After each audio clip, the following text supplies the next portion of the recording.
You ask Tiger to solve. This deals with linear equations with one unknown. The final result is x equals 1. Let's solve it step by step.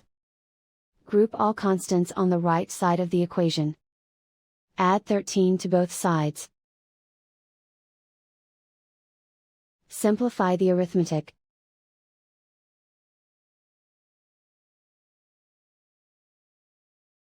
Isolate the x. Divide both sides by -4. Cancel out the negatives. Simplify the fraction. Cancel out the negatives. Simplify the fraction. And so the final result is x equals 1.